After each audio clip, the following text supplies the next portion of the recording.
Hey everybody, this is Dr. Glenn and welcome to Lunch with Dr. Glenn Facebook Live. And today we're going to continue our series on the gut-brain connection. And today is going to be part 3. And I kind of had a list of the things that I wanted to go over, but I decided to move the next topic up in the list because in the last week, I have had 2 patients um, that had to go into the hospital due to constipation. And, constipation is one of those things that lots of people have it and nobody wants to talk about it. But actually, I had 2 people that had to go into the hospital to have the problem solved physically. So I thought, you know what? Today we'd talk about constipation. Just a few things that I want to go over as we get going here is I love to just always throw this quote in. Remember that Hippocrates said that all disease starts in the gut. And, he's just about right on that. That an awful lot of, there's a gut aspect to so much of our health. And so just keep that in mind all the time. And let me pop that out. Now, remember that the gut-brain connection or the gut-brain axis, it refers to the physical and the chemical connections between your gut and your brain, and it involves your nervous system, your digestive system, endocrine. Endocrine means stuff like hormones, things like that, and your immune system. And with this all this stuff that has been going on now for so long about coronavirus, people are forgetting that your immune system is the most important aspect of everything that has to do with that. It determines how you respond, and and whether or not you respond properly. So the immune system is very dependent upon your gut health. So let me pop something else up here, and all of these things, remember, they have a connection to the gut. So start at the top: brain fog, anxiety and depression. We talked about neurotransmitters, I believe, in the last section part on gut brain. We talked about serotonin, dopamine, GABA, all that stuff. How most of that stuff's made in your gut. You got other neurological problems, cravings. When you crave either sugar or salt, there's a gut side to that, bloating and gas. In spite of what a lot of people think, bloating certainly is not normal, but gas isn't normal either. And if you're having a problem with excessive amounts of gas, something is wrong in your gut. Something is not working right. Nausea, belching, all of that. And then what we're talking about today is diarrhea and constipation, and in particular constipation. And back to what I was just saying a minute ago about one of the people that ended up going in to have this problem solved, or to have it addressed, not solved, it was being addressed. One of the people that went in was actually told by a female GI doctor that for women, going twice a week was normal. You got to be kidding me. Going twice a week isn't normal for anybody. So let's determine, let's set down first of all the criteria for what's normal.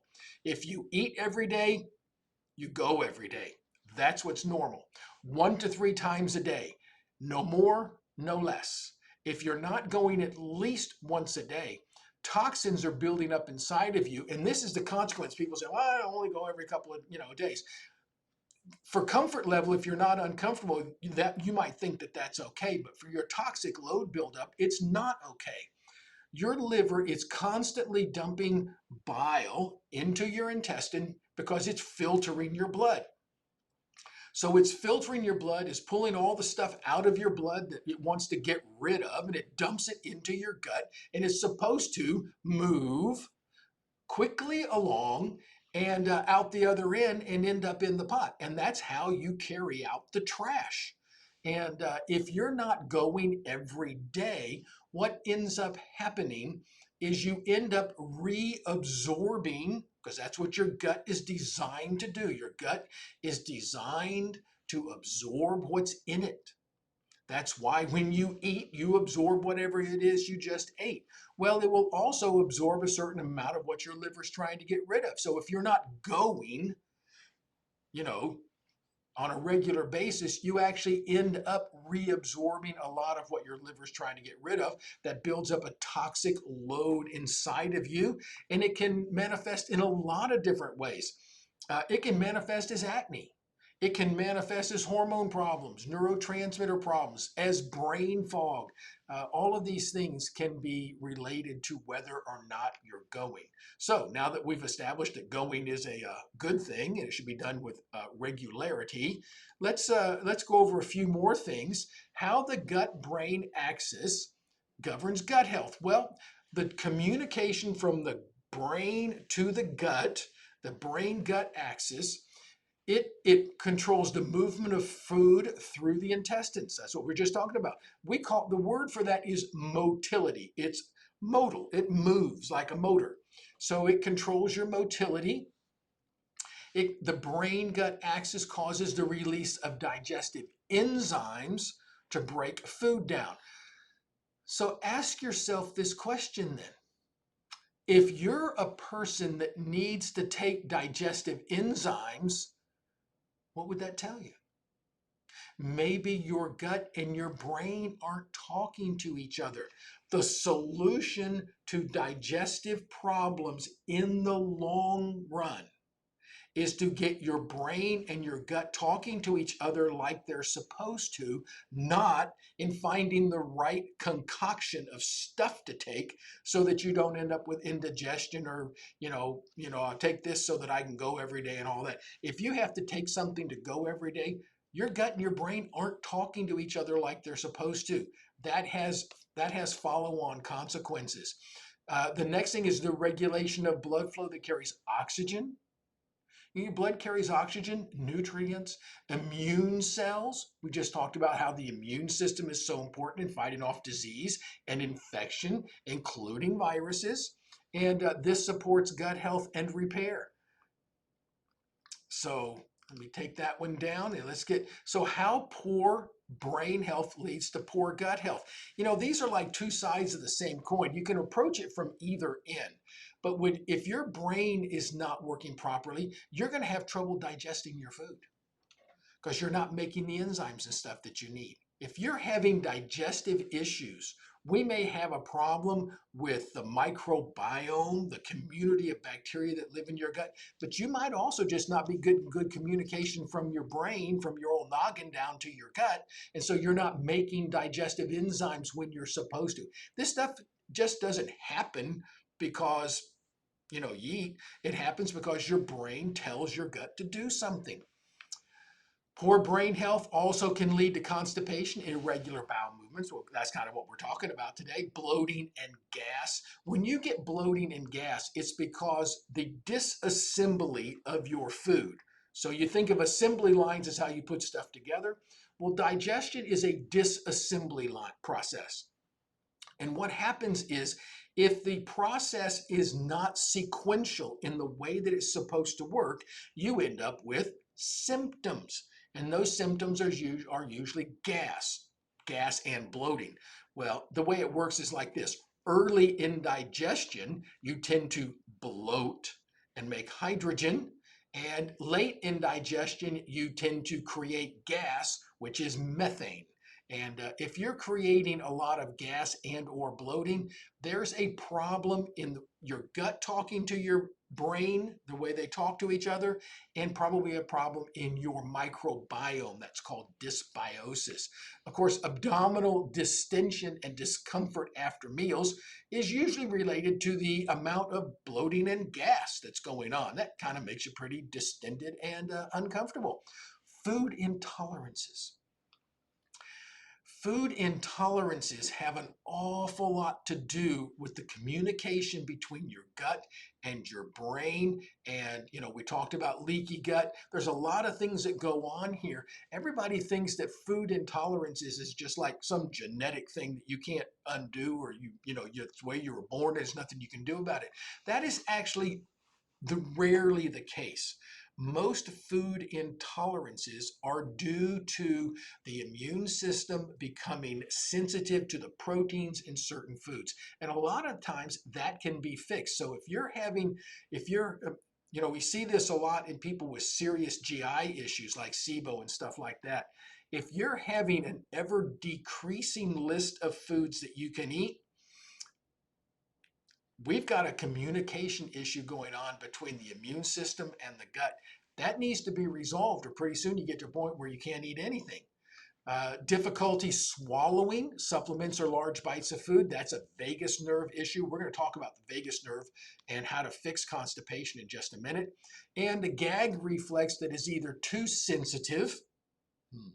Some people's gag reflex is way too sensitive, and some people's gag reflex is not sensitive enough. So it can go either way. Now, let's talk about, let me pop this off of here, and how are you going to stimulate the vagus nerve? So we've got this nerve that runs from the gut all the way down to the intestines and all that stuff in there. And how are you going to stimulate it? Well, if I said lift, take a 10-pound dumbbell and lift it and, do curls and stuff like that. Well, you know how to do that. Your brain can tell your arm to do that. Okay.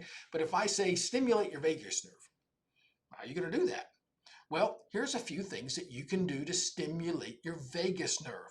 One is to gargle. Now, most people forgot about gargling when Listerine stopped running commercials on television or something like that.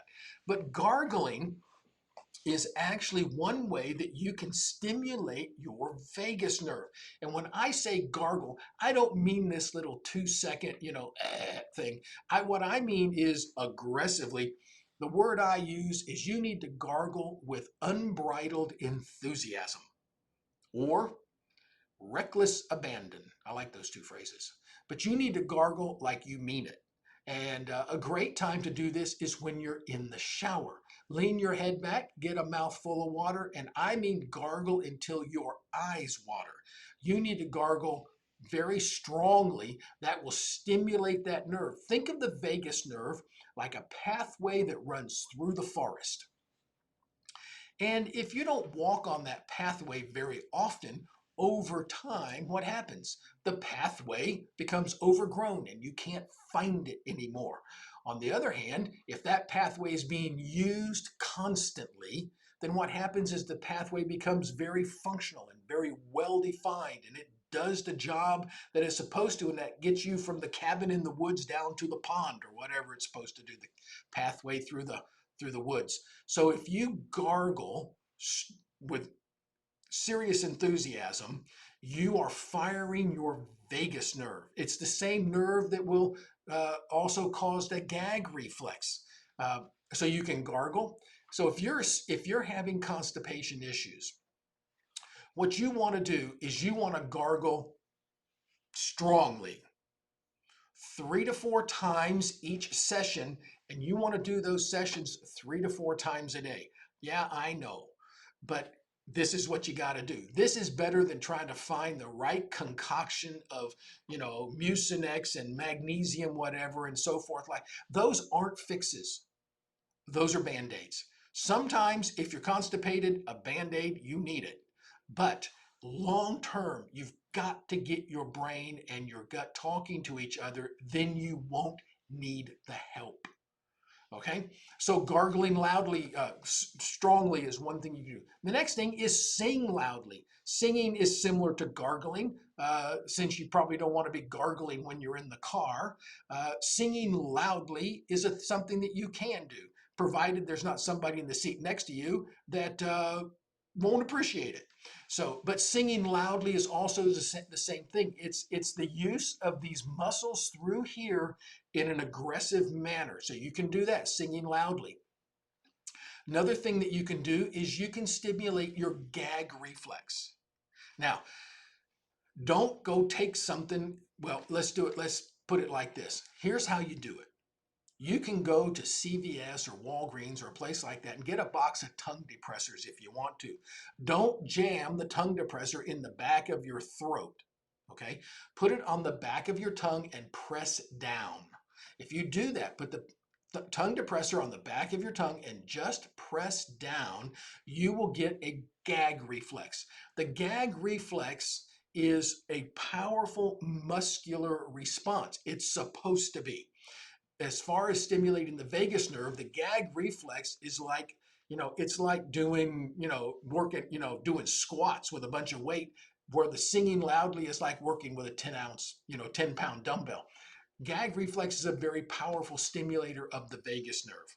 All right. And the last thing that I want to talk about, if you're having serious problems with either constipation or irregularity, all right, then you may want to try a coffee enemas. Now, at first you hear that and you go, oh my gosh, I can't believe he's talking about this. Well, it's actually a really, really good way to stimulate the whole vagal system. So let me bring up, let me pull this off and let me bring up coffee enemas. A couple of things. All right, so when you do an enema, the introduction of fluid into the colon stretches the colon. When the colon stretches, it sends a signal to your brain. So it's walking the pathway through the forest. We're sending a signal up that vagus nerve to the brain, and they're communicating with each other like they're supposed to, because your brain is going, oh my gosh, this thing is stretching, I've got to go. So that's getting that pathway working. Now, that tells the brain that it's stretching, so the pathway is working. If you do the enema with coffee, the caffeine stimulates what we call, you can see it, I've written it right there, it stimulates what are called cholinergic receptors. And those are nerves that the brain's chemical acetylcholine activates. So what this does is it stimulates what are called nicotinic receptors. You can look all this stuff up later if you want to. And activating these receptors stimulates the vagus nerve in what is called the parasympathetic system. Now, you have the parasympathetic system on the one hand, and you have the sympathetic system on the other hand. The sympathetic system is what is involved in your fight or flight response. And I've written it there. Most people nowadays, they live in what we call a sympathetic dominance or a sympathetic dominant state. And that is you live constantly in fight or flight.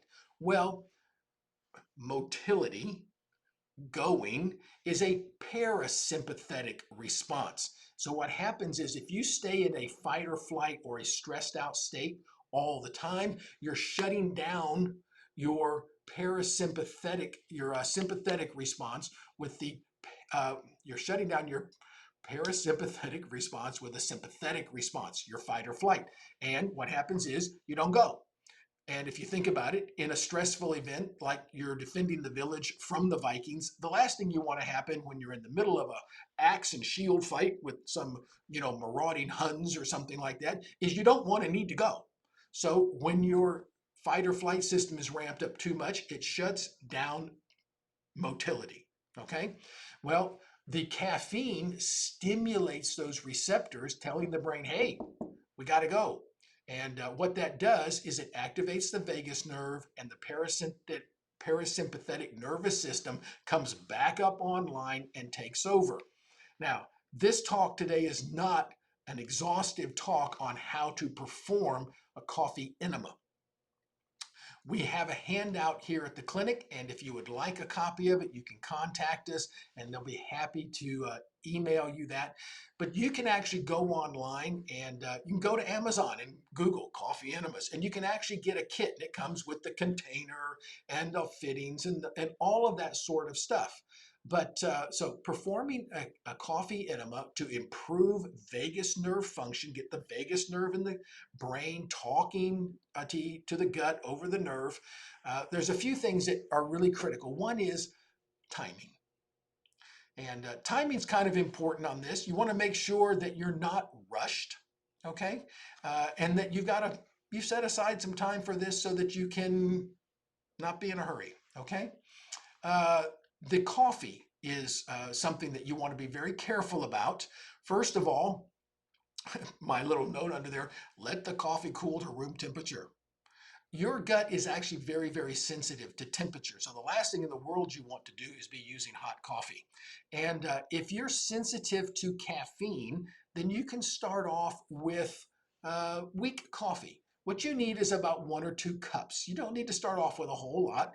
You can brew a little bit of coffee, okay?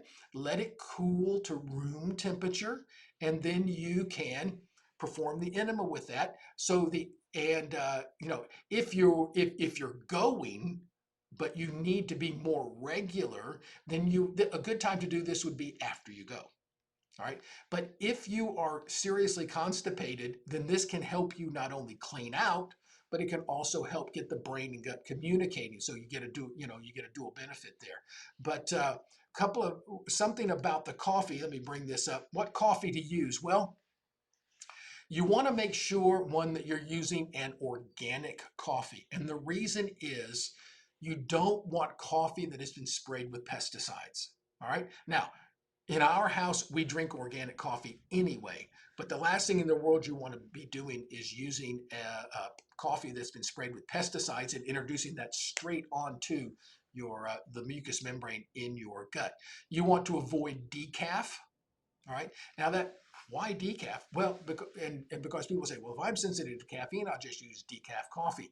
The problem with decaf is that an awful lot of decaf coffees actually have gluten in them. They have flour in them to help keep the coffee from sticking together. And one thing that I was told about this, and you can check it out and make sure it's true. I was told that Starbucks decaf coffee is gluten-free. So I'm not telling you to go to Starbucks or not, but you could do that. But actually the caffeine in this situation, it doesn't have the same impact as drinking coffee like before you go to bed or something keeping you up at night. You want to avoid flavored coffees because they're flavored with chemicals. So you don't want to be doing that, all right? You want to avoid instant coffee. Instant coffee let me back up. Instant coffee has gluten in it.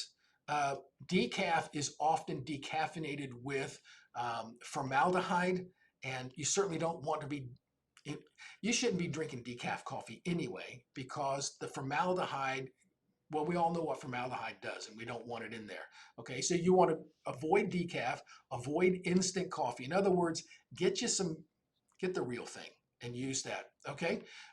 And there are actually coffees that are sold, gluten-free organic coffees that are sold online specifically for this purpose. And you can actually find them on Amazon where you find the kits, and you can get the whole thing together as a kit. And a lot of times I recommend that patients do that. So that's an awful lot of information, but the important thing to take away today is that, number one, constipation is not normal, okay?